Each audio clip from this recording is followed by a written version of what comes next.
And I have already informed Secretary Remulla that these air assets have already been submitted to us by CAAP,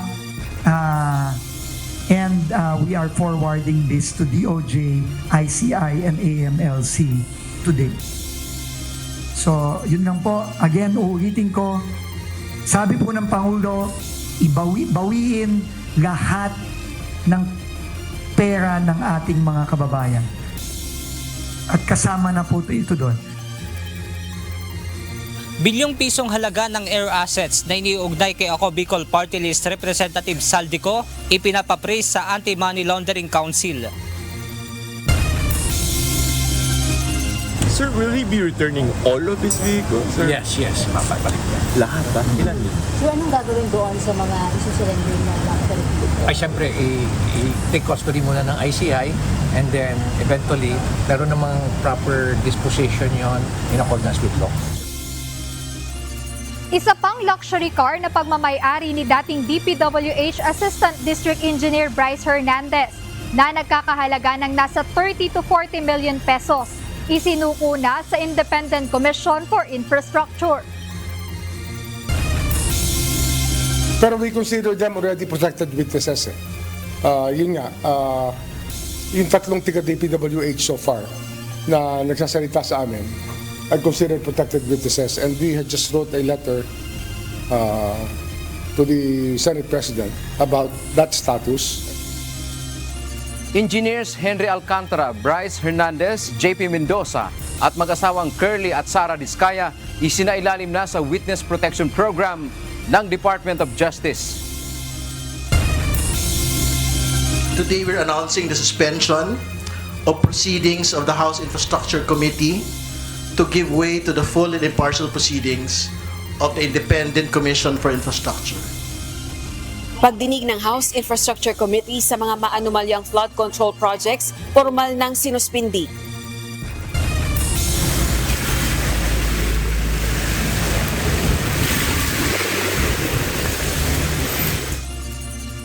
Posibleng epekto ng Bagyong Opong pinaghahandaan na ng NDRRMC.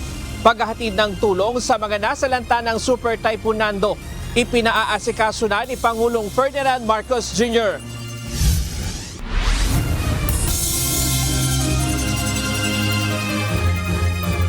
Magandang hapon Pilipinas at sa buong mundo.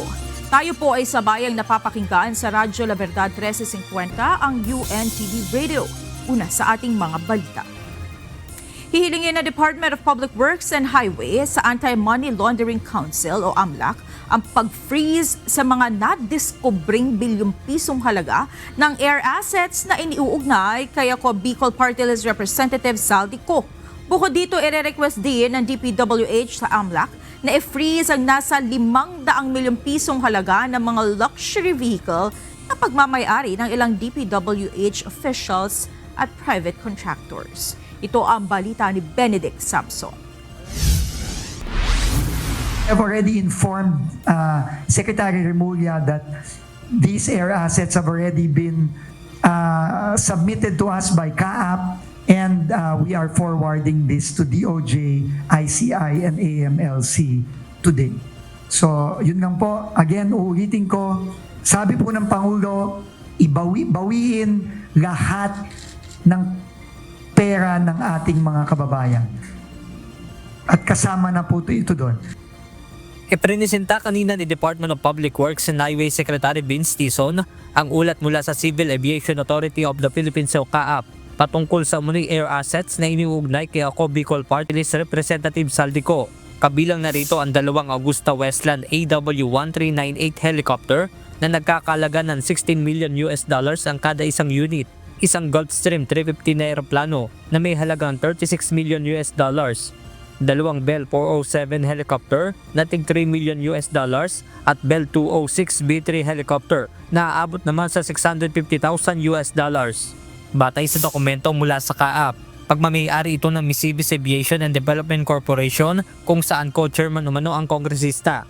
Meron ding air asset ang Hightone Construction Development Corporation na kinabibilangan ng Cessna 4148 Chancellor aircraft na may halagang aabot sa $700,000. Agusta A109E helicopter na may presyong $6.9 million at PA-31-350 Chieftain aircraft na may halagang $340,000. Ipinakita rin kanina ni Secretary Dizon ang $2 million worth na Bell 505 helicopter na pagmamayari naman ng QM Builder na isa sa top 15 contractors na pinangalanan ni Pangulong Ferdinand Marcos Jr. Kung susumahin, aabot ang halaga ng mga air assets sa $84.5 million o katumbas ng nasa halos 5 bilyong piso. At bilang tugon sa panawagan ng Pangulo na panagutin ang mga sangkot sa anomalya, hihilingin ng DPWH sa Anti-Money Laundering Council o AMLAC na i-freeze sa mga naturang air assets. Maniwala po kayo, umpisa pa lang po ito sa mga habulin nating mga assets ng mga makakasuhan dito sa mga iba't ibang kasong ito. At hindi po kami titigil ang di mabawi ang pera ng taong bayan. Yun po ang direktiba ng Pangulo at tuloy-tuloy po namin gagawin ito. So, umpisa pa lang po ito. We will be announcing future moves and the actions on the part of DPWH in coordination with the ICI, with the DOJ, with the AMLC. So tuloy-tuloy po natin gagawin to in the coming weeks. Samantala, inilabas din ng kalihim ang ulat ng Land Transportation Office patungkol naman sa mga luxury vehicle na pagmamay-ari ng nasa 26 na individual na isinasangkot sa maanumalyang flood control projects. Kabilang sa mga ito sina dating DPWH Bulacan 1st District Engineer Henry Alcantara, Assistant District Engineer Bryce Erickson Hernandez at Engineer JP Mendoza. Sa mga kontraktor naman ay ang mag-asawang Pacifico at Cesara Discaya na may-ari ng St. Timothy Construction at Mark Arevalo na may-ari ng Wawaw Builders. Nagre-request na rin tayo ng freezing. Ibig sabihin nito, hindi pwedeng ibenta. At kung merong mga kababayan tayo na nakikipag-transaction dito at gustong bumili ng mga sasakyan na ito, dito sa mga taong ito, magdalawang isip na po kayo kasi pati po kayo madadamay dito kapag binili nyo itong mga assets na ito, itong mga sasakyan na ito. Bukod sa AMLAC, ipapasa rin ng DPWH sa Department of Justice at Independent Commission on Infrastructure o ICI ang ulat hinggil sa nadiskubring mga ari-arian. Benedict Samson, UNTV News and Rescue.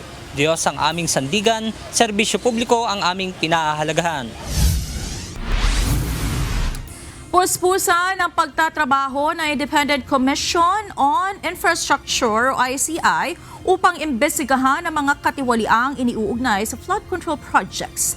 Ngayong araw, bumalik sa tanggapan ng ICI si dating Department of Public Works and Highways, Bulacan 1st Assistant District Engineer Bryce Hernandez. Isinusurrender niya ang isa pang niyang mamahaling sasakyan. Ito ang balita ni Jed Neresina. Meron mamaya. Meron, darating yan. Nag-usap kami yan. Alin dito sir, nabanggit ko alin sa Yung Lamborghini. Kakarating yan. Nandiyan na rin yung Ferrari pero kailangan dadalhin yung eksperto kasi hindi ma-charge, hindi ma-start. Pero Lamborghini lang confirm. Oo, yung Lamborghini nga. Isinuko na ngayong araw ni dating Department of Public Works and Highways o DPWH Assistant 1st District Engineer Bryce Hernandez sa tanggapan ng Independent Commission for Infrastructure o ICI ang isa pa sa kanyang luxury vehicle.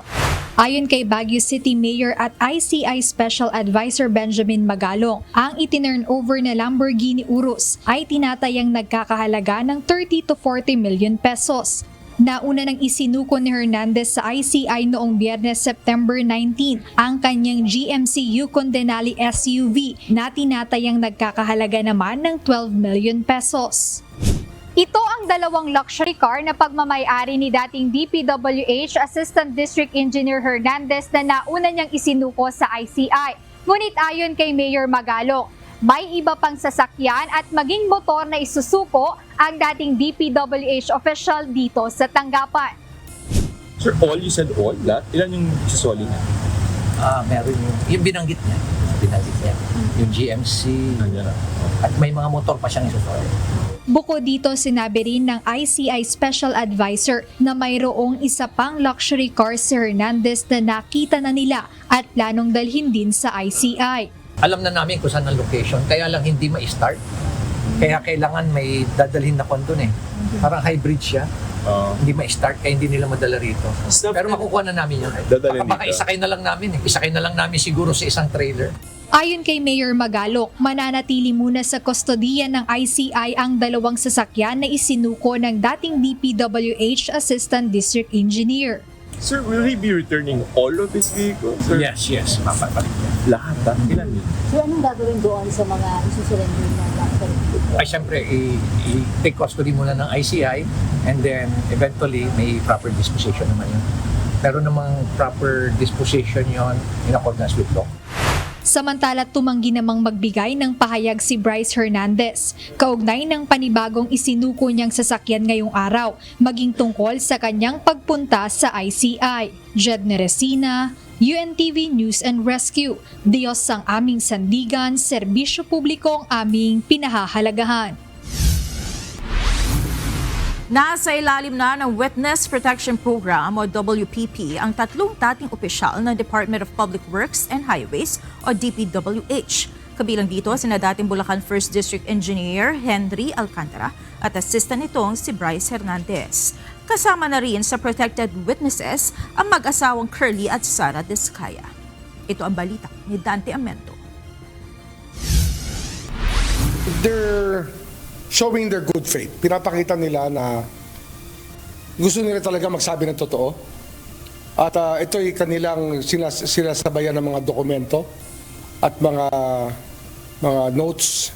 Nagpakita umano ng good faith o malinis na intensyon ang mga personalidad na gustong pumasok sa Witness Protection Program o WPP ng Department of Justice. Kabilang narito sina dating Department of Public Works and Highways o DPWH engineers Bryce Hernandez at JP Mendoza na nagpunta sa DOJ kanina. Ayon kay Justice Secretary Crispin Remulla, si Bryce ay may mga isinauli na tulad ng sasakyan. Bunsod nito inilagay na sa Witness Protection Program o WPP sina Hernandez, Mendoza at maging si Engineer Henry Alcantara bilang protected witnesses ng DOJ. Kasama na rin dito ang mag-asawang Curly at Sara Discaya. Pero we consider them already protected witnesses.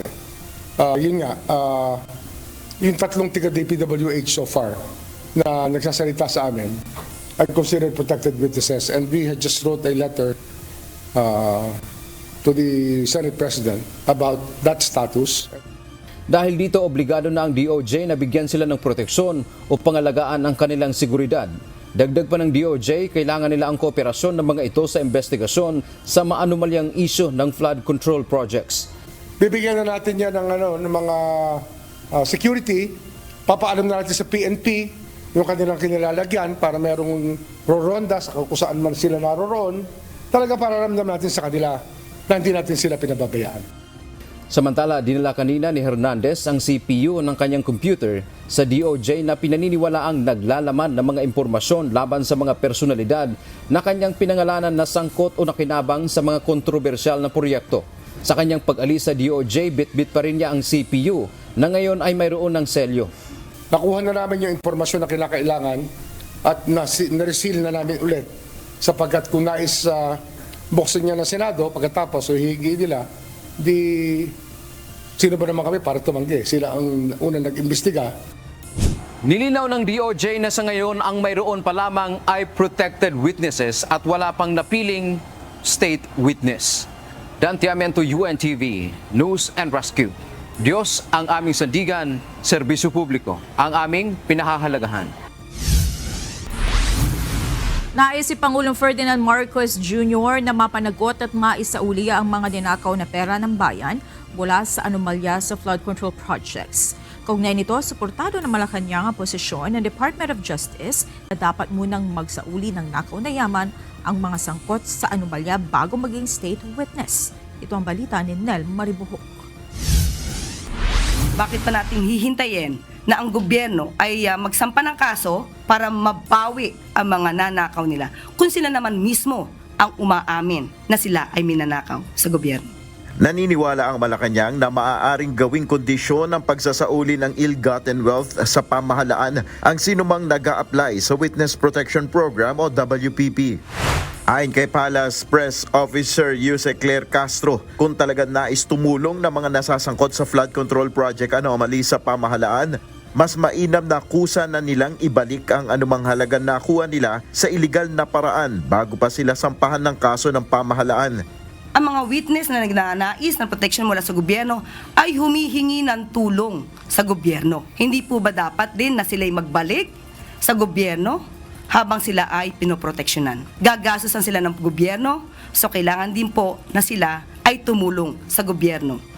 Kahapon sa nangyaring sagutan ni Senator Rodante Marcoleta at Justice Secretary Jesus Crispin Remulla tungkol sa restitution sa WPP, kinwestiyon ni Senator Marcoleta ang DOJ Secretary kung bakit kailangang ibalik ang ill-gotten funds ng isang akusado para maging state witness.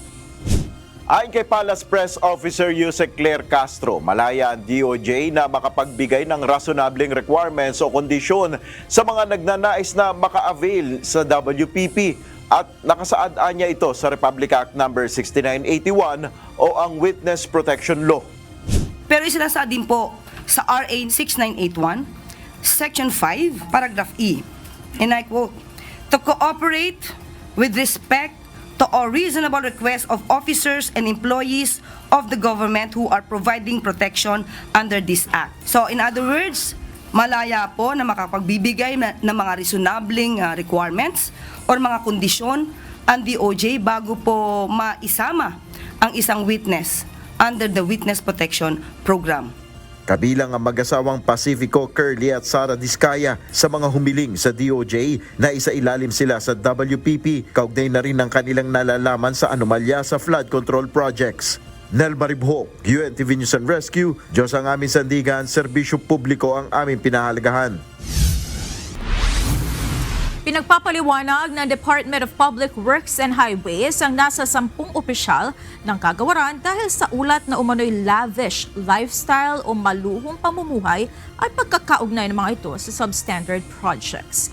Samantala, isa pa sa tinitingnan ni Secretary Dizon ay ang plano na magkaroon ng cleansing o paglilinis sa hanay ng DPWH mula sa mataas hanggang sa mababang posisyon. Ito ang balita ni Benedict Samson. No, meron pa kami nakita dito na gumagamit pa ng mga chartered airplane, no, para bumiyahe. So, kasama yan, no? Pinaiimbestigahan na ni Public Works and Highways Secretary Vince Dizon ang umano'y lavish lifestyle o maluhong pamumuhay ng ilang DPWH regional directors at district engineers. Ayon kay Secretary Dizon, may mga natanggap silang ulat na may mga nakapost sa social media accounts ng mga ito na kinakitaan ng marangyang pamumuhay. And we will spare nobody. Top to bottom. Okay, top to bottom, we will spare no one here. Kay former Secretary, USEC, ASEC, Direktor, RD, DE, kailangan umayos na tong institusyon na to. And it starts with accountability. Kailangan managot. At hindi lang titigil sa administrative charges ito. Uulitin ko. Hindi lang titigil sa administrative charges ito.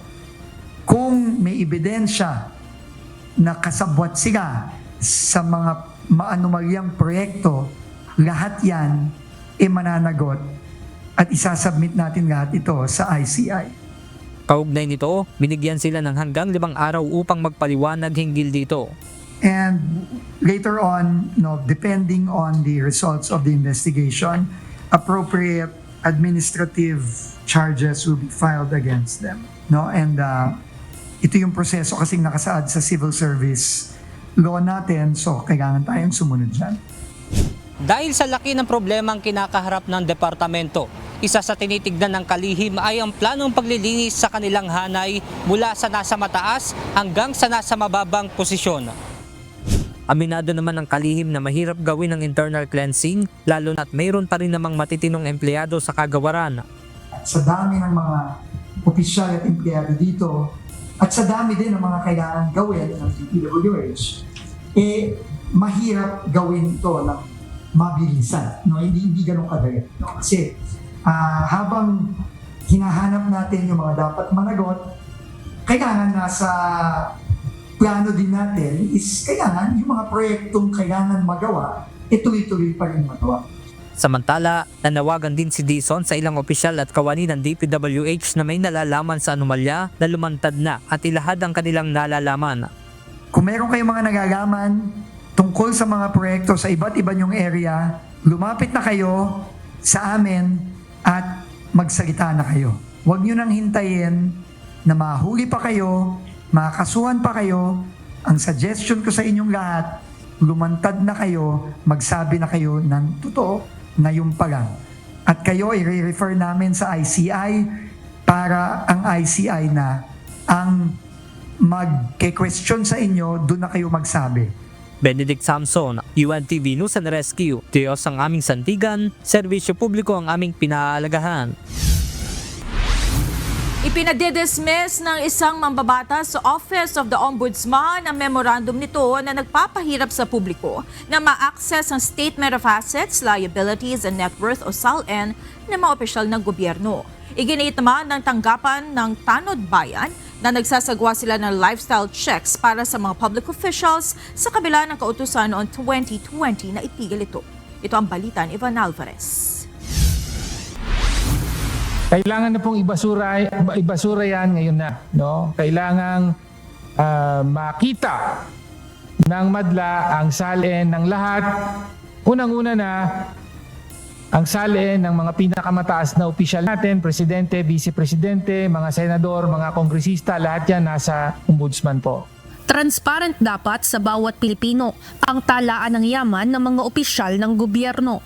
Ito ang pinaninindigan ni House Deputy Minority Leader at ACT Teachers Party List Representative Antonio Tino, kasunod ng mga nabunyag na katiwalian kung saan mayroong mga revelasyon ng kickbacks at overpricing sa likod ng mga proyekto ng pamahalaan. Para sa mambabatas, mahirap ang mga patakaran ng Office of the Ombudsman sa pag-access sa Statement of Assets, Liabilities and Net Worth o SALN ng mga opisyal ng gobyerno. Batay sa umiiral na Memorandum Circular No. 1, simula noong 2020, dapat ay otorisado o di kaya ay may court order o request mula sa isang fact-finding investigation bago ito mapasa kamay ng isang nagre-request. Panawagan ni Representative Tino, ipawalang bisa na ng Ombudsman ang naturang memo. Ngunit ayon sa budget sponsor ng Office of the Ombudsman na si Quezon 4th District Representative at Committee of Appropriations Vice Chairperson Mike Tan,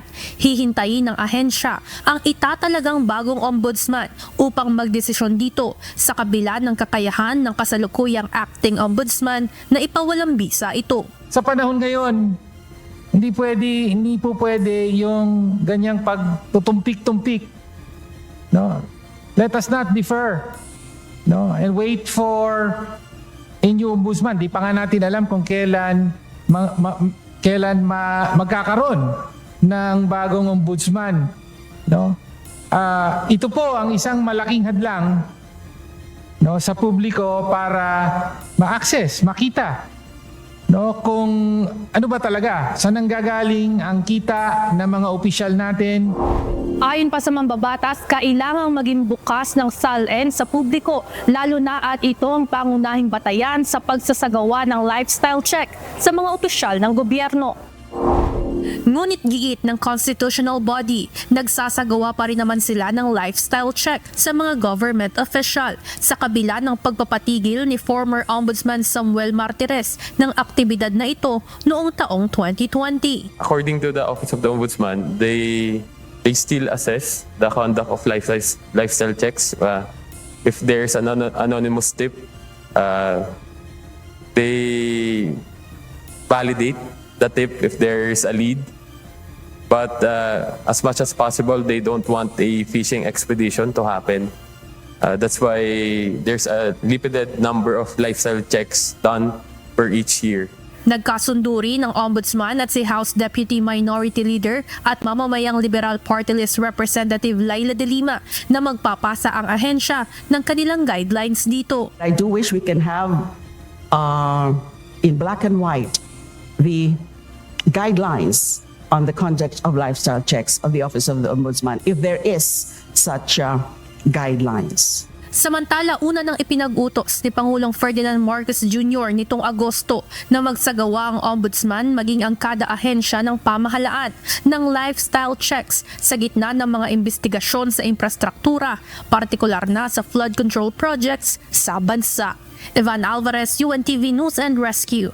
Diyos ang aming sandigan, serbisyo publiko ang aming pinahalagahan. Sinagot na Malacanang pahayag ni Vice President Sara Duterte kaugnay ng umano'y welfare check ng mga opisyal ng Philippine Embassy sa The Hague, Netherlands kay dating Pangulong Rodrigo Duterte. Giit ng palasyo ang Department of Foreign Affairs na ang bahalang sumagot sa alegasyon ng Vice Presidente. Ito ang balita ni Joe Anano. Ang statement po na yan ng Vice Presidente, ang tutugon po dyan ay ang DFA. Hindi na direktang sinagot ni Palace Press Officer Undersecretary Claire Castro ang inilabas na pahayag ni Vice President Sara Duterte hinggil sa umano'y peking welfare check kay dating Pangulong Rodrigo Duterte sa detention facility ng International Criminal Court sa The Hague, Netherlands. Binatikos ng pangalawang Pangulo ang umano'y pang-aabuso sa patakaran ng consular visits na nagdudulot aniya ng panganib sa buhay ng kanyang ama. Ayon pa kay VP Duterte, walang pahintulot mula sa kanilang pamilya ang naturang pagbisita at iginiit na pagkukunwari lang ng mga opisyal ang welfare check para makausap ang dating Pangulo.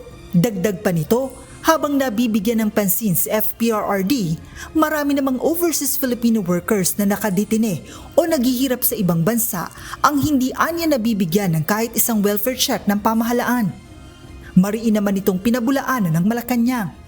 Pero ang tutugunan lamang po natin ay yung kanyang huling mensahe patungkol po dun sa di umanong mukhang hindi alam ng pamahalaan na maraming OFWs na detained, distressed, abandoned, or neglected. At ito daw po ay hindi natutugunan ng gobyerno. Yan po ay malaking kasinungalingan. Dagdag pa ni Yuse Castro, nakausap niya si Migrant Workers Undersecretary Bernard Olalia at tiniyak nitong 100% na natutugunan ng pamahalaan ang lahat na pangailangan ng mga overseas Filipino workers sa iba't ibang bansa na humihingi ng tulong.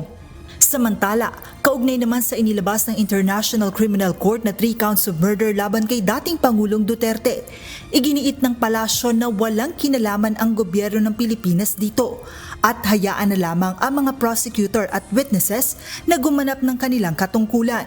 Sa pahayag naman ni VP Sara na may bansang handang tumanggap kay FPRRD, nilinaw ng palasyo na tatanggapin ng pamahalaan kung ano man ang desisyon ng ICC hinggil dito.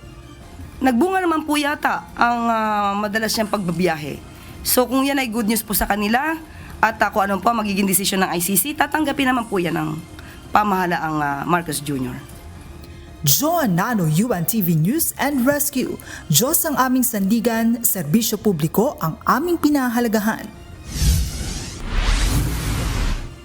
Kinumpirma ni Department of Justice Secretary Crispin Remulla na nabigyan na siya ng clearance kaugnay ng kanyang aplikasyon bilang ombudsman.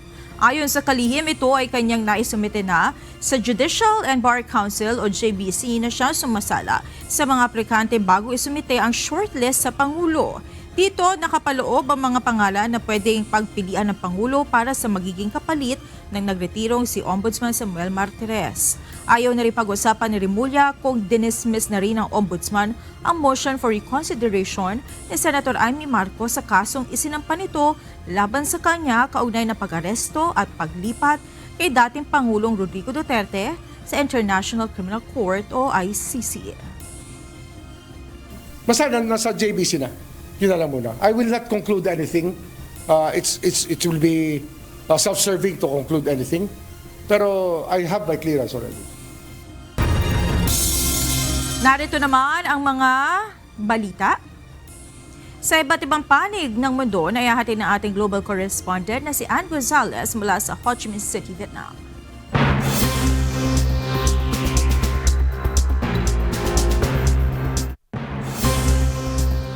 Magandang gabi, Monica. Sa kanyang talumpati sa 80th session ng United Nations General Assembly, ipinagmalaki ni US President Donald Trump ang mga nagawa ng kanyang administrasyon para pahintuin ang malalaking digmaan sa mundo. Kasabay nito, iginiit ng US President na wala namang aksyon ang United Nations para lutasin ang mga kasalukuyang suliraning kinakaharap ng iba't ibang bansa gaya ng digmaan, nuclear proliferation, immigration at iba pa.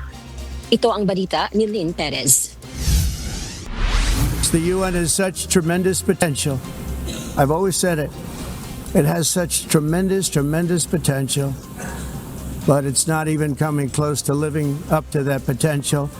For the most part, at least for now, all they seem to do is write a really strongly worded letter and then never follow that letter up.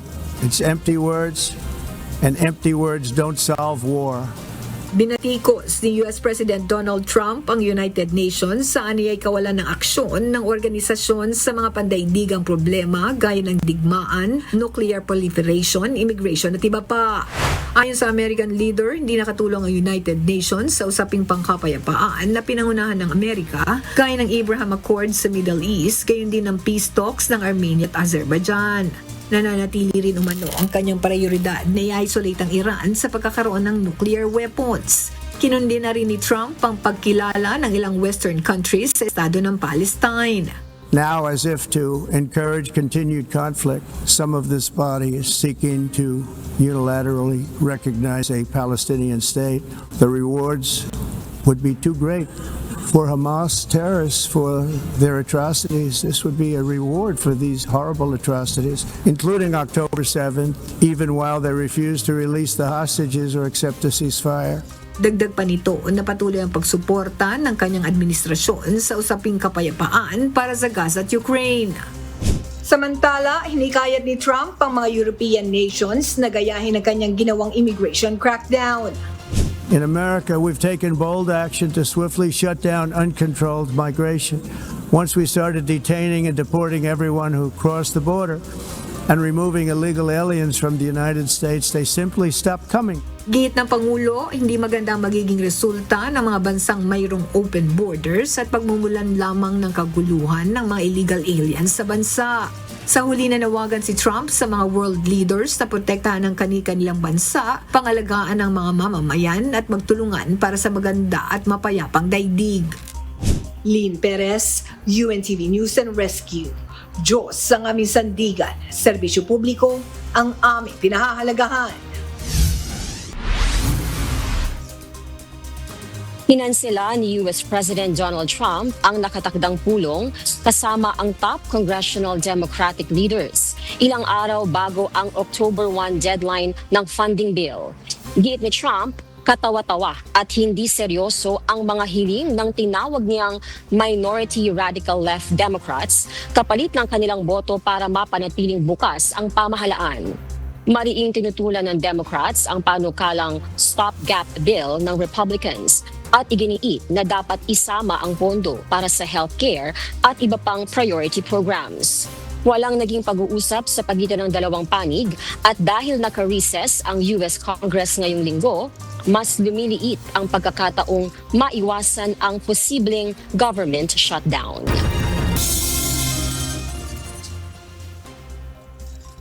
Sampu ang nasawi matapos bumuhos ang napakalakas na ulan sa Kolkata, India. 9 sa mga ito ang namatay dahil sa kuryenteng dumaloy sa baha. Lubog sa matinding pagbaha ang mga bahay, negosyo at pangunahing kalsada na nagdulot din ng pagkaantala ng biyahe ng tren.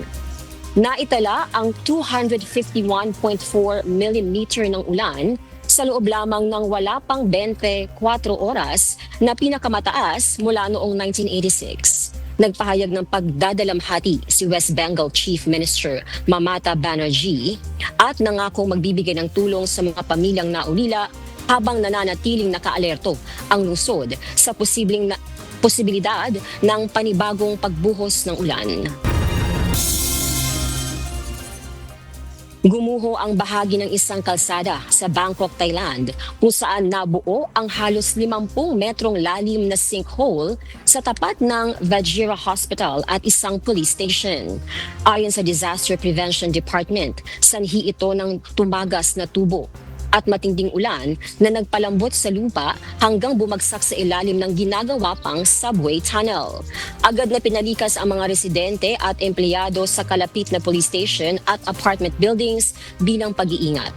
Pansamantalang sinuspende ng ospital ang outpatient services habang patuloy na iniimbestigahan ng Mass Rapid Transit Authority ang insidente. At yan ang mga balita mula sa iba't ibang panig ng mundo. Mula dito sa Ho Chi Minh City, Vietnam, ako si Ann Gonzalez. Magandang gabi. Nagpiyansa na sa kasong bungling of evidence si dating Philippine National Police Drug Enforcement Group o PDEG Director, Police Brigadier General Narciso Domingo. Ang general ay kasama sa 29 na pulis na kinasuhan kaugnay sa natuklasang 990 kilos ng shabu sa Santa Cruz, Manila noong October 2022. Idinismiss naman ng korte ang kasong planting of evidence laban sa mga dinadawit na pulis. Ito ang balita ni Lea Ilagan, exclusive.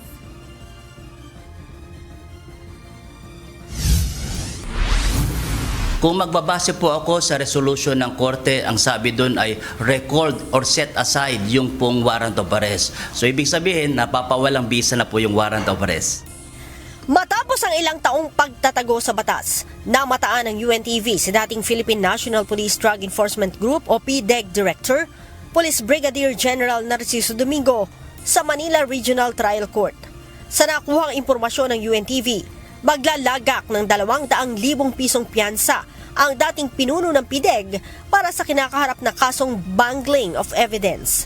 Bukod kay Brigadier General Domingo, ilan pa sa 29 na pulis na kasama sa kaso ang naglagak na din ng piyansa ngayong araw sa Manila Regional Trial Court Branch 44. Nauna nang dinismiss ng korte ang kasong planting of evidence ng 29 na pulis na kasama sa drug operation noong October 2022, kung saan naaresto si Police Master Sergeant Rodolfo Mayo Jr.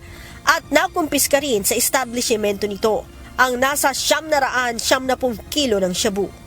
The dismissal was due to the facts averred in the information do not amount to the offense of planting of evidence.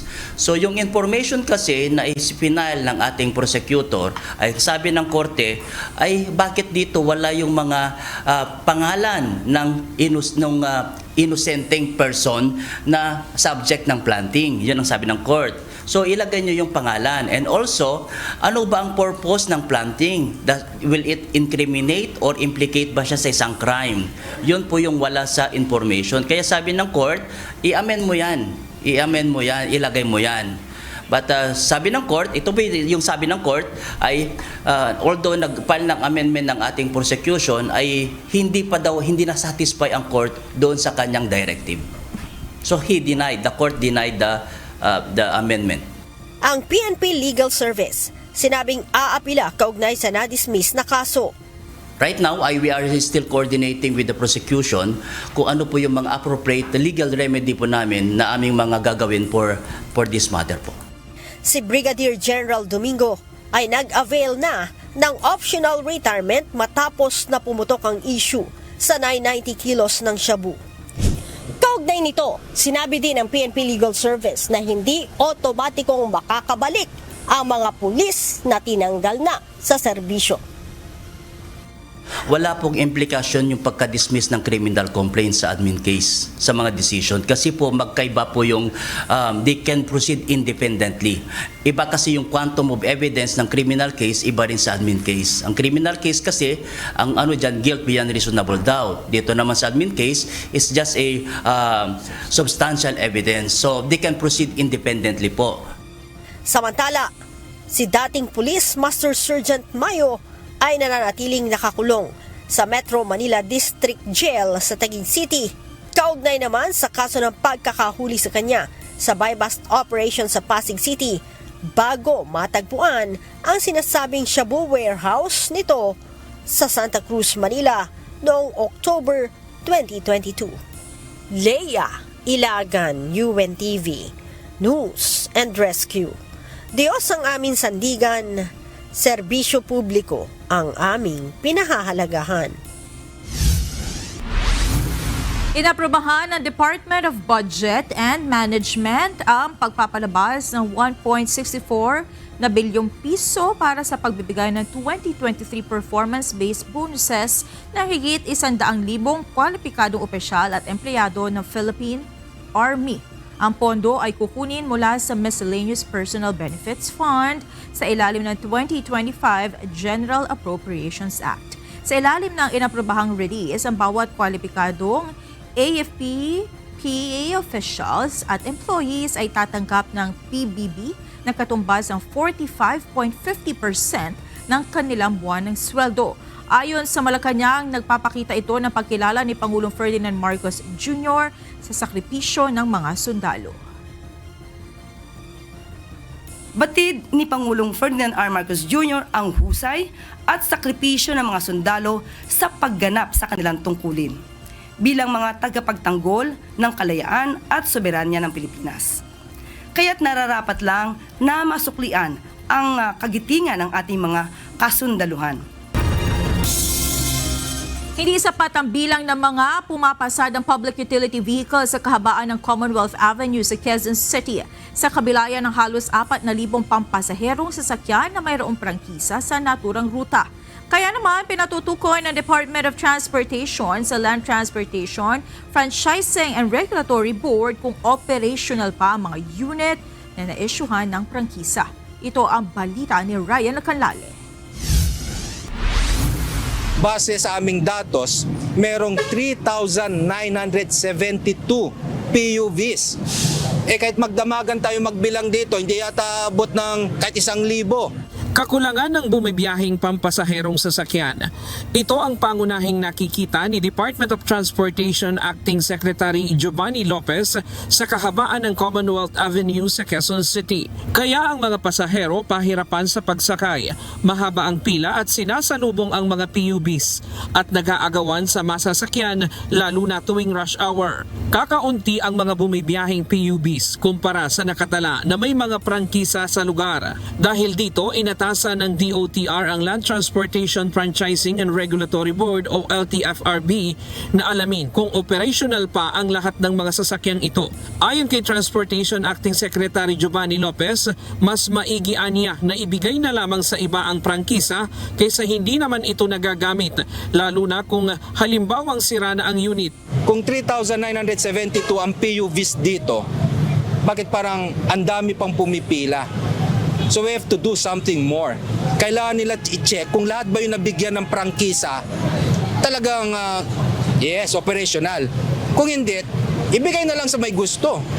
Kasi sayang yung prangkisang yun kung hindi naman nagagamit. Binigyan ng hanggang Biyernes ni Lopez ang LTFRB para magpaliwanag tungkol dito. Ganito rin ang sentimiento ng mga pasahero. Anila, kulang ang mga masasakyan.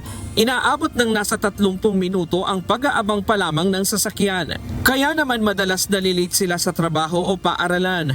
Kung hindi man, ay tinitiis na lamang nila ang nakatayo sa PUB hanggang sa kanilang destinasyon. Yung sa transportation po talaga, yung kulang po yung sasakyan talaga.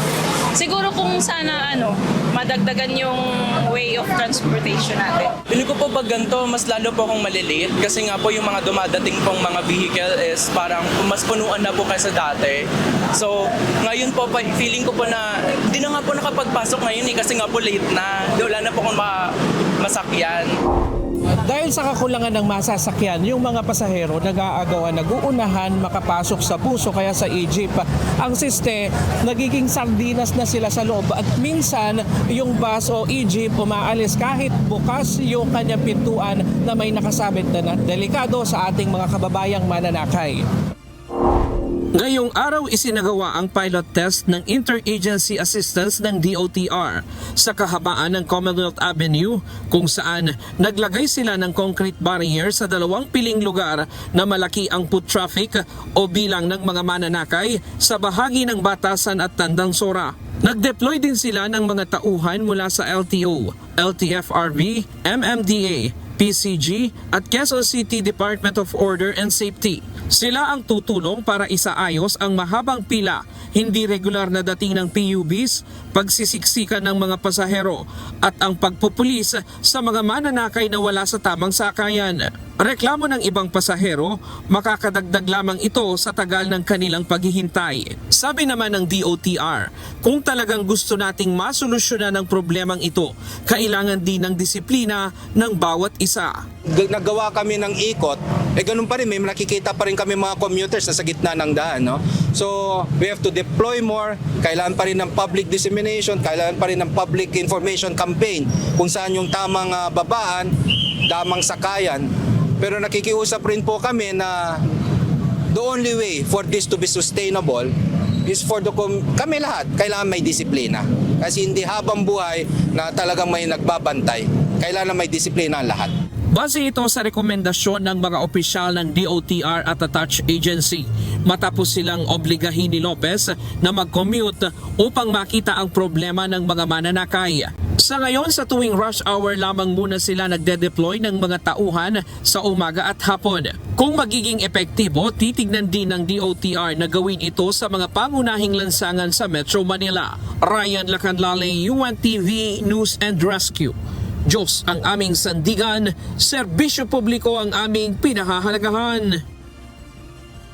Sumalpok ang isang pampasaherong jeep sa concrete barrier sa Quezon City na nagresulta ng pagkasugat ng 5 individual na sakay nito. Agad namang rumesponde ang UNTV News and Rescue sa insidente na nangyari kagabi. Ito ang balita ni Lizelle Nael.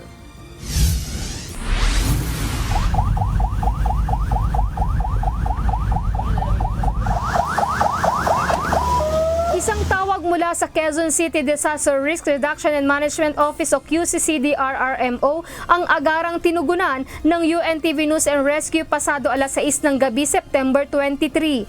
Ito ay matapos maiulat ang isang insidente ng sumalpok na pampasaherong jeep sa concrete barrier sa southbound lane ng Commonwealth Avenue, Quezon City. Ayon sa salaysay ng konduktor, habang ito ay nilalapatan ng paunang lunas, ang jeep na may sakay na 6 na pasahero kabilang ang konduktor ay papalapit na sa Batasan Road upang magbaba ng mga pasahero nang bigla na lamang bumangga sa barrier. Hindi umano napansin ng driver ang naturang harang. Nung bumangga, kala ko sa sasakyan. Sabi ko, ba't bumangga? Sabi ko, may bangga tayo. Ang driver ko po bumangga kasi sa barrier po. Sa barrier. Kasi hindi nga daw niya nakita. 2 sa mga sugatan ang ini-assess ng UNTV News and Rescue Team.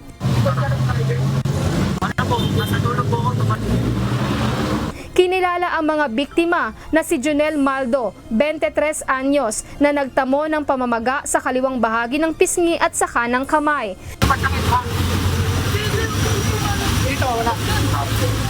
Samantala, ang konduktor na si Levi Tumbaga, 57 anyos, ay nagtamo ng sugat sa ulo.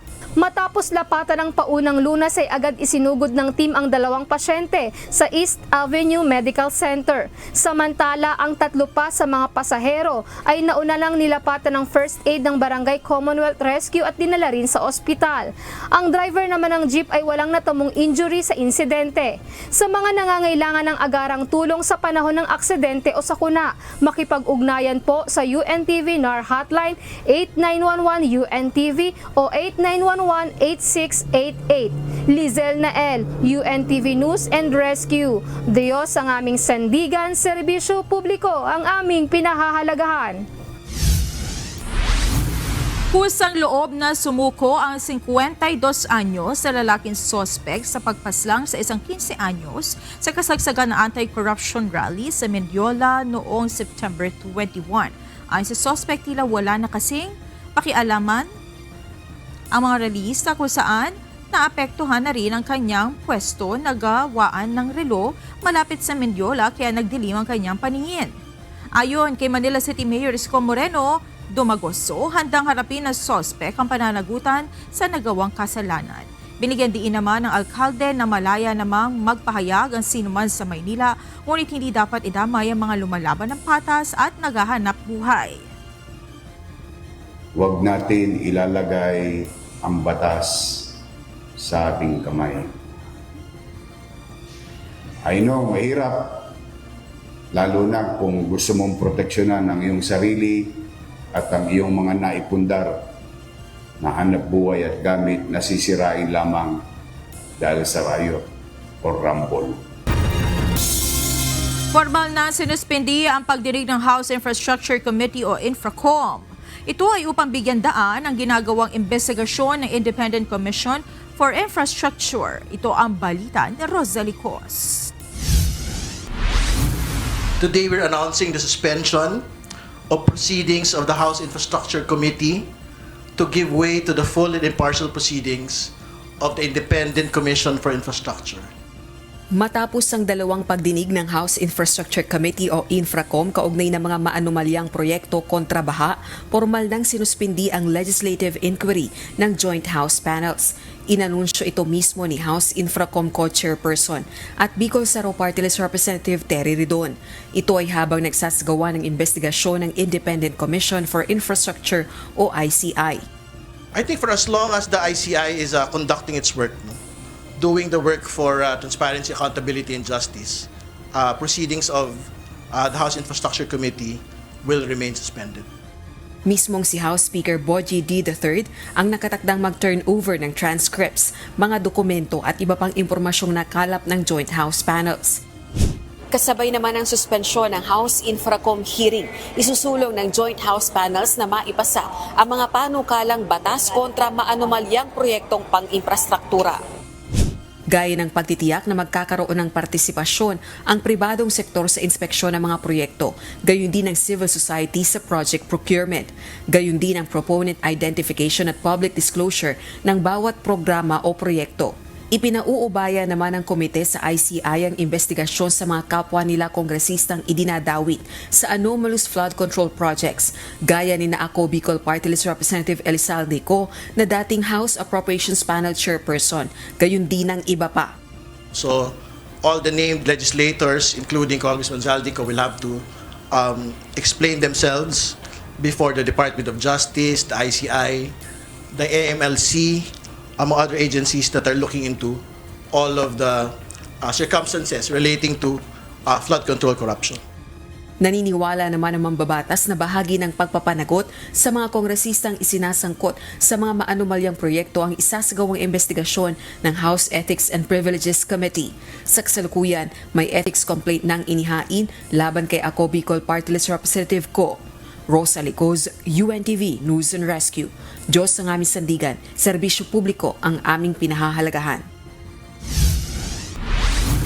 Maaari kasabwat o kung hindi man ay bigo si dating Secretary Manuel Bonoan na labanan ng mga anomalya sa Department of Public Works and Highways. Ito ang inihayag ni Senate Blue Ribbon Committee Chairperson Panfilo Ping Lacson sa gitna ng investigasyon na ginagawa ng komite.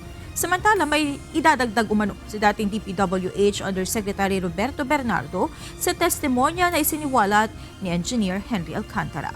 Habang may sinasabi rin ng abogado ni Bryce Hernandez na magte-tell all na rin ito sa Senado. Ito ang balita ni Asher Cadapan Jr. Nag-retire siya 2010. Ibig sabihin, before that, he stayed for so many years, rising from the ranks. So alam niya yung nangyayari sa baba. And then he became Secretary of Public Works in 2022. To say na hindi niya namomonitor, dalawa lang implication. It's either kasabwat ka or incompetent ka. Hindi excuse o dahilan ang kailan lang na pagkakatalaga ni dating Secretary Manuel Bonoan sa Department of Public Works and Highways o DPWH para malusutan siya ng mga katiwaliang nagaganap sa ahensya. Ito ang binigyan diin ni Senador Panfilo Ping Lacson, Chairperson ng Senate Blue Ribbon Committee, matapos magulat umano ang dating kalihim sa katiwalian sa ghost projects. Sa gitna ito ng lawak ng anomalya sa mga naturang proyekto na isa-isang naisisiwalat sa mga investigasyon kabilang na ng Blue Ribbon. Paliwanag ni Senador Lacson, bilang namumuno ng ahensya, may responsibilidad si Bonoan gayaan niya ng command responsibility sa militar. So pagka ikaw yung nag-head ng agency, at the very least, dapat alam mong i-monitor yung mga shenanigans. Diba? Yung mga rig Pero bidding. pag ugulat ka sa ganung ka-brazen na practice, like, rigging, and then those projects, pati yung pag-manufacture ng mga documentary requirements para makasingil. Dapat yung kung galing sa ground, imposible namang ngayon lang nangyayari. Ngayon lang nabuko yan, pero matagal na nangyayari. Sa kabila nito, sinabi ni Senador Ping Lacson na sa ngayon ay wala pang kriminal na pananagutan si former Secretary Bonoan. Ito ay dahil wala pa naman anyang naglilink sa kanya sa anomalya. Sa susunod na pagdinig ng Senate Blue Ribbon Committee, sinabi ng senador na ipinaaabot ni dating DPWH Undersecretary Roberto Bernardo na dadalo siya sa komite at may mga isisiwalat rin ito sa Senado. Ngunit wala pa anyang ideya si Lacson kung may pangangalanan din ito sa kanyang testimonya. Meron siyang naunang affidavit, magsusupplemental daw siya because the affidavit that was sent to us earlier, that was before Alcantara testified yesterday. So ngayon, after hearing the testimony, nagpasabi na magsusupplemental. I don't know, wala ko idea. Hindi pa rin masabi ni Senador Ping Lacson kung nabanggit na ni Engineer Henry Alcantara ang lahat ng nalalaman nito sa mga anomalya. Ngunit may records din umano ang dating DPWH engineer bilang suporta sa kanyang sinumpaang salaysay na isiniwalat nito sa Blue Ribbon. Ayon kay Lacson, hawak na ito ng Department of Justice o DOJ. Maging ang computer at mga dokumentong nakalap ni dating DPWH Bulacan 1st District Assistant Engineer Bryce Hernandez ay ito-turn over na rin ng komite sa DOJ. I heard this morning, kasi pinahatid namin si Bryce Alcantara sa DOJ. Meron din sinasabi yung lawyer niya through a message na nagka-tell all. But, you know, tell all is always relative eh. Diba? Hindi natin alam kung tell all talaga, or tell 3/4, or tell 5/8, or tell 1/2. Hindi natin alam eh. Nakatakda ang susunod na pagdinig ng Blue Ribbon alas 9 ng umaga bukas, September 25. Asher Kadapan Jr., UNTV News and Rescue. Diyos ang aming sandigan, serbisyo publiko ang aming pinahalagahan. Dumating ngayong araw si dating Senate President Francis Cheese Escudero sa tanggapan ng Independent Commission for Infrastructure o ICI. Ito ay matapos maimbitahan upang maging resource person, kaugnay pa rin ang ginagawang investigasyon ng ICI sa mga anomalya sa flood control projects. Ayon sa senador, kasama sa natanong sa kanya sa nasabing pagdinig ang proseso at ilang issues sa 2025 national budget. Kinumpirma ni Senator Escudero na totoo at mayroon naman talagang pagbabago sa National Expenditure Program o NEP na nanggagaling sa Senado at Kamara. Yes, kasi totoo naman talaga may amendments na nanggagaling sa mga mambabatas, may amendments na nanggagaling sa parte ng Senado sa mga senador. These are amendments, whether it's you call it insertion, whether may kumita, may pinagkakitaan, ang question ay amendment ba yun, sa pagbabago ba yun sa national budget o hindi. Ang NEP ay hindi perpekto. Nagpalabasan ng Travel Advisory ang Land Transportation Office para sa mga kababayan natin na bibiyahe patungo ng Bicol at ilang mga lugar sa Visayas at Mindanao na maapektuhan ng bagyong Opong. O layo ng Travel Advisory na bigyang babala ang mga motoristang bibiyahe sa mga lugar na daraanan ng bagyo at upang maiwasan na ma-stranded ang mga ito sa daan. Iniiwasan rin na magkaroon ng matinding traffic na maaaring makaapekto sa mga rescue at relief operations. Base sa forecast ng Pag-asa, inaasahan na magdadala ng malalakas na hangin at pag-ulan ang bagyong Opong sa mga lugar na daraanan nito.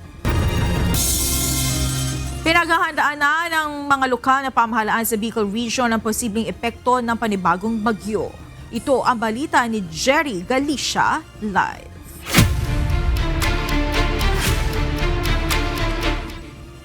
Jerry, kumusta ang panahon dyan sa inyong lugar at ano-ano yung mga ginagawang paghahanda ng mga LGU dyan sa Bicol? Ramdam na ba ang bagyong Opong?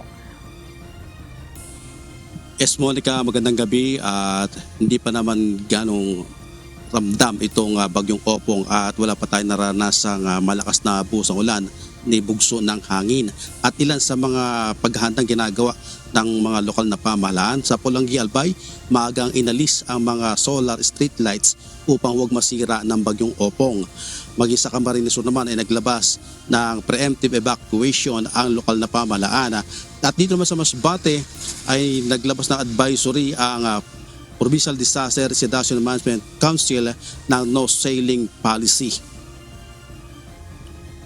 Inisa-isa na mga tauhan ng lokal na pamahalaan gamit ang crane truck. Simula pa kahapon, naka-red alert status na ang lalawigan ng Camarines Sur. Pinapatupad na rin ang evacuation o preemptive evacuation sa harap ng banta ng bagyong Opong. Inaatasan ng lahat ng mga alkalde, kapitan ng barangay at ang mga Disaster Reduction and Management Council na isa-isang ilikas sa mga residente sa mga barangay na may mataas hanggang napakataas na posibilidad ng pagbaha at landslide. Ang paglilikas ay dapat isagawa hindi lalampas ng alas 12 ng tanghali bukas, Setyembre 25. Nakastandby na rin ang lahat ng lokal na ahensya, barangay officials at emergency response team upang makapaglaan agad ng tulong at proteksyonan sa mga residente. Sa Masbate, naglabas na ng memorandum ang pamahalaang palalawigan hinggil sa no sailing policy sa small fishing vessel at small motorized passenger bangka sa karagatan sakop ng Masbate. Nakastambay na rin ang lahat ng mga miyembro ng response cluster at ang patuloy na pagsasagawa ng monitoring sa Emergency Operations Center ang mga kawan ng Provincial Disaster Reduction and Management Office.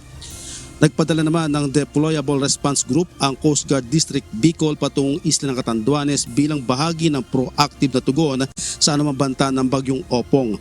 Nauna na rito, sinabi ni Office of Civil Defense Regional Director Claudio Yucot na nagsasagawa na rin sila ng pre-disaster risk assessment sa ilang probinsya sa Kabikulan bilang antisipasyon sa posibleng epekto ng bagyong Opong kung tuluyan itong magiging super typhoon at direktang tatamaan ang rehiyon. Kahapon po nagkandak kami ng pre-disaster risk assessment at napag-alaman nga namin na dito sa either Sorsogon or Albay ang kanyang patak. At sa ngayon po ay naghahanda na kami.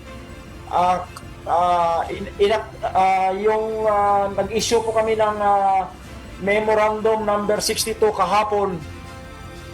Effective po ng alas 5 kahapon, raising our alert status to red alert para po sa aming RDRRMC EOC. At dahil po dyan, yung pong 12 response clusters ay inactivate na namin at sila po naman ay mag-activate ng kanilang mga emergency operation center, 24/7 emergency operation center. Monica, kaninang alas 3 ng hapon ay naglabas na rin ng travel advisory ang Port Management Office ng Philippine Ports Authority dito sa Masbate City kung saan kanselado na nga ang lahat ng biyahe ng sasakyan pandagat patungo sa karatig lugar ng Pioduran Port, gayon din sa Pilar at sa Lucena City. Maging ang Pobo Port ay wala na rin biyahe na patungong Pilar at Pioduran, gayon din sa Calbayog, Cebu City. Yan ang balita mula sa Bicol Region. Balik sa iyo, Monica. Maraming salamat, Jerry Galicia. Pinaghahandaan na ng National Disaster Risk Reduction and Management Council ang posibleng epekto ng bagyong Opong.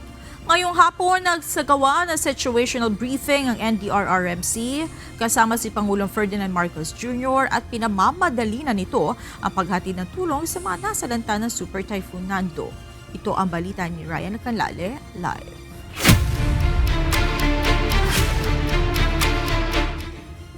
Ryan, ano ang mga ibinilid ni PBBM sa NDRRMC?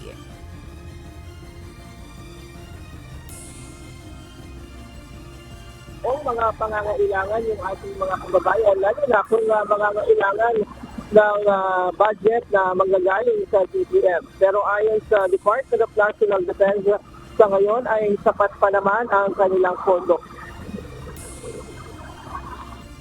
Pinangunahan ni Pangulong Ferdinand Marcos Jr. ang situational briefing sa tanggapan ng National Disaster Risk Reduction and Management Council sa Camp Aguinaldo sa Quezon City ngayong hapon. Pinamamadali ng Pangulo ang paghahatid ng tulong sa mga nasalanta ng bagyong Nando. Ayon kay Department of National Defense Secretary Gilberto Chodoro Jr., mainam na maagang nakapagreposisyon ng tulong ang pamahalaan sa mga lugar na apektado ng sama ng panahon. Sa ngayon ay rebuilding na lamang ng mga nasirang bahay ng ating mga kababayan na dapat asikasuhin lalo na sa Calayan Island at Batanes. Aniya, sa ngayon ay hindi pa sila makapagsagawa ng rapid disaster assessment and need analysis dahil may mga nararanasan pang mga pag-ulan sa mga lugar na naapektuhan ng bagyong Nando. Sa ngayon, kailangan pa natin pumupa yung panahon so that we can conduct an honest-to-goodness needs and damage assessment para makalap yung total na damages. Kasi yung total damage sa agriculture na reported, kasi hindi pa ma-validate, is only 15 million pesos pa lang. Isa sa kanilang pinaghahandaan ngayon ang posibleng epekto ng paparating na bagyong Opong, lalo na sa mga lugar na posibleng daanan nito dahil saturated na rin ang lupa dulot ng sunod-sunod na sama ng panahon, mas madali na ang mga pagbaha. So saturated na rin yung ibang areas na itong dadaanan ng Opong. Of course, yung tatamaan ng malakas daw na hangin will be Northern Samar, Samar provinces, and probably Sorsogon. But yung saturated, kasi kahit na moderate rain lamang na tuloy-tuloy, is Calabarzon and Metro Manila. So yun ang dapat paghandaan namin. Pero sa kabuuan, satisfied naman aniya ang Pangulo sa kanilang ginawang paghahanda sa paparating na panibagong bagyo. Samantala, at 11 ang sugatan sa nakalipas na bagyong Nando, Mirasol at pinalakas na habagat. Isa sa Kalayaan, Cagayan na nabagsakan ng struktura, isa sa Suba, Benguet dahil sa landslide, 2 sa Morong Bataan na nabagsakan ng debris at 7 sa Santa Ana, Cagayan sa isang maritime incident. Ayon naman sa NDRRMC ay for verification pa yung 11 kanilang na kanilang naitala na nasawi. At sa muna ang latest mula dito sa Quezon City. Balik sa'yo, Monica. Maraming salamat, Ryan Lacanlale. Lumakas pa at isa ng severe tropical storm ang bagyong Opong. Ayon sa Pag-asa, lalakas pa ito bukas at maaaring umabot sa typhoon category. Ang iba pang detalye sa ulat panahon, ihahatid ni Benison Estareja, weather specialist ng Pag-asa DOST. Base sa ating analysis, huling namataan po ang bagyong Opong or Severe Tropical Storm Opong 670 kilometers na lamang sa silangan ng Surigao City, Surigao del Norte.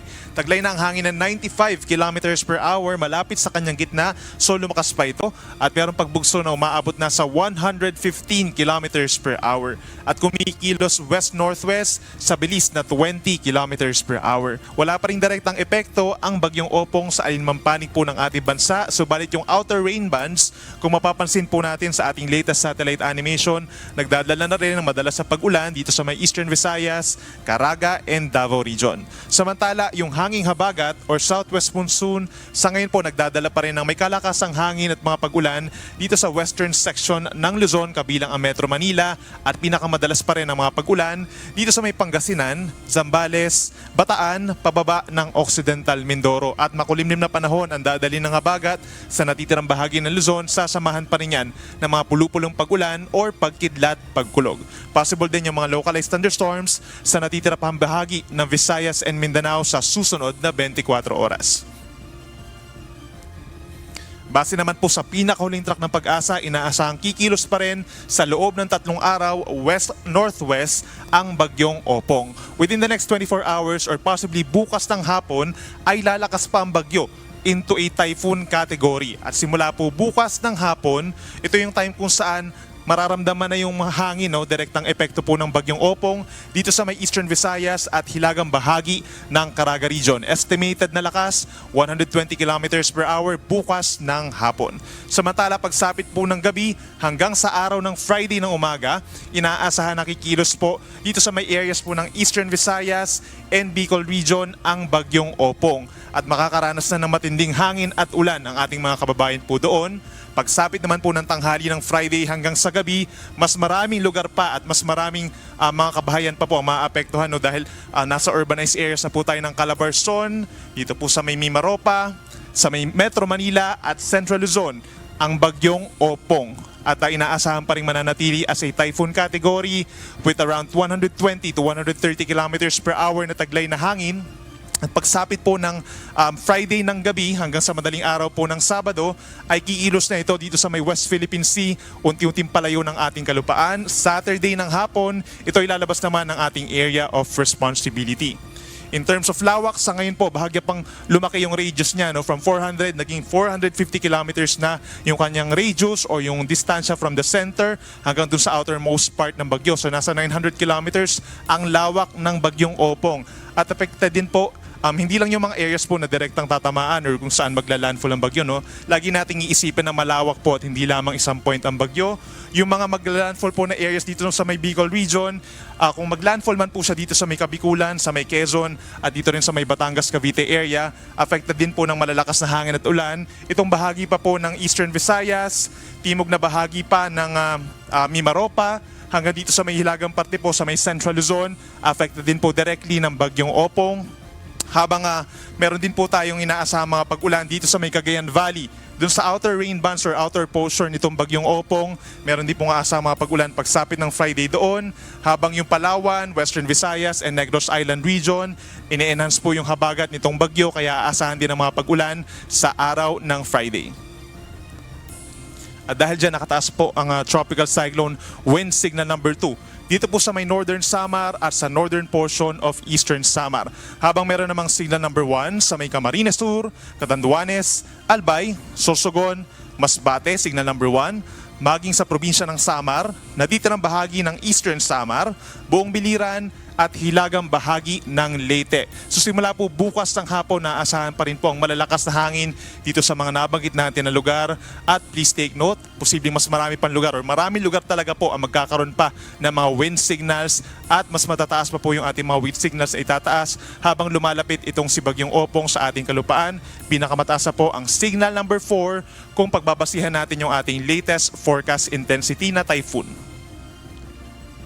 Samantala, pagdating naman po sa mga pag-ulan, within the next 24 hours, more on scattered rains or kalat-kalat na mga pag-ulan, wala pa namang significant rainfall. Pero simula po bukas ng hapon hanggang sa Friday ng hapon, dyan na magkakaroon ng mas maraming mga pag-ulan na malalakas ang ating mga kababayan dito po sa Luzon and Visayas, direktang epekto nitong si Bagyong Opong. Meron tayong possible na higit sa 200 millimeters na dami ng ulan sa may Northern Samar, Eastern Samar at Masbate. Ibig sabihin possible yung malawakang pagbaha at pag-apaw ng ating mga kailugan doon at mataas din ang tsansa na magkakaroon ng mga pagguho ng lupa sa mga bulubundukin na lugar. Pagsapit naman dito sa may probinsya ng Samar, posible ang 100 to 200 millimeters na dami ng ulan. Possible din yung mga pagbaha at landslides. Habang 50 to 100 millimeters naman ang posible simula po bukas ng hapon hanggang sa Friday ng hapon dito sa may Leyte, Southern Leyte, Cebu, Negros Island, maging dito rin sa buong Western Visayas at sa lalawigan ng Palawan at Romblon.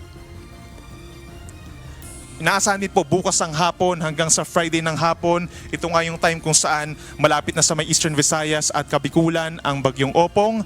Dito po sa may Sorsogon, possible yung higit 200 millimeters na dami ng ulan. Sa natitirang bahagi ng Bicol region, possible yung 100 to 200 millimeters. So mataas din ang tsansa ng mga pag-ulan na malalakas sa Camarines Provinces, Albay, Catanduanes, maging dito rin sa lalawigan ng Quezon at Marinduque.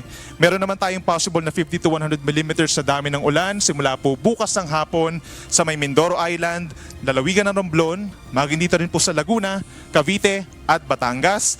Hanggang dito sa may Aurora and Isabela, affected din po ng enhanced na easterlies o yung hangin po na nanggagaling dito sa may silangan dahil kay Bagyong Opong.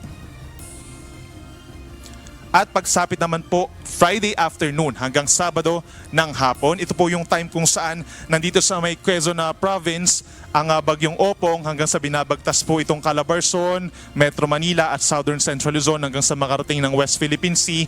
So ibig sabihin maraming lugar pa rin dito sa may Southern Luzon ang posible magkaroon ng matinding ulan. 100 to 200 millimeters po ang posible sa may Camarines Provinces, dyan sa amin sa Quezon, gayon din sa Marinduque, Romblon, Mindoro Provinces, Batangas, Laguna at Cavite. Posible rin po ang 100 to 200 millimeters sa dami ng ulan dito sa lalawigan ng Aurora, maging sa Bulacan, Rizal, Metro Manila, possible po Friday to Saturday, yan yung pinakang madami po ang mga ulan na babagsak po sa Metro Manila, maging sa Pampanga, Zambales at Bataan, habang posible rin ang up to 100 millimeters na dami ng ulan dito sa may Pangasinan, Tarlac, Nueva Ecija, hanggang dito sa halos buong Cagayan Valley kahit malayo po sila doon sa sentro ng Bagyong Opong, aasahan din po ang mga pag-uulan, lalo na yung malapit sa mga kabundukan. Kaya nandyan pa rin ang banta ng mga pagbaha at pagguho ng lupa.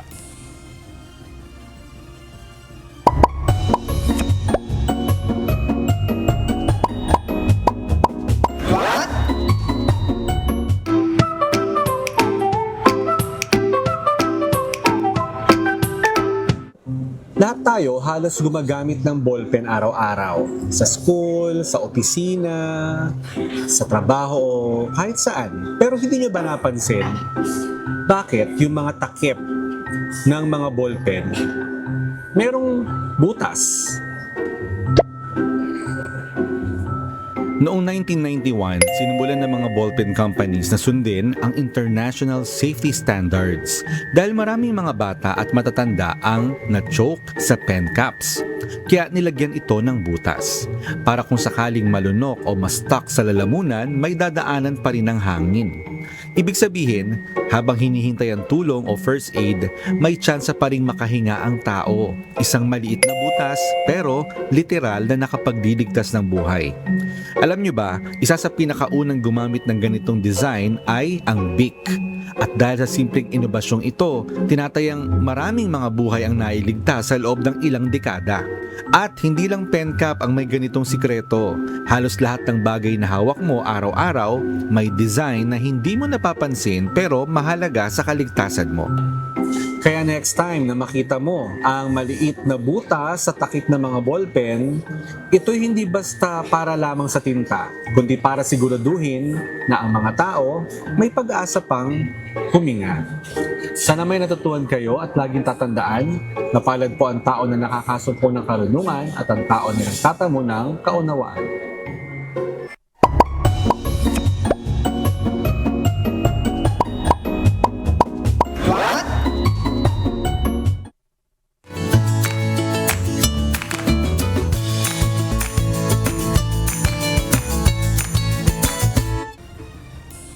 Narito naman ang ating mga kausi ngayong araw ng Miyerkules. Salamat at shout out kina Sharon Molero, Hil Belando, Janet Pante, Virgilio Avila, Alexander Nicolas, Romeo Bermas. Samantala, narito ang salita ng Diyos na ating sandigan mula sa Aklat ng Kawikaan, 19:14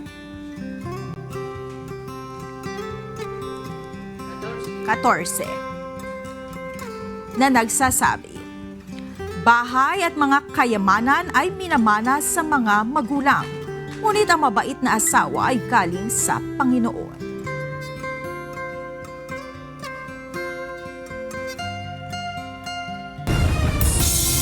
At yan ang naging kabuuan ng ating balitaan ngayong gabi. Aming inilahad ng buong katapatan kung paano namin nasaksihan. Kayo'y makapagtitiwala na ang aming nakita at narinig ang aming ibinabalita. At dito sa UNTV, Diyos ang aming sandigan, serbisyo publiko ang aming pinahahalagahan. Magandang gabi.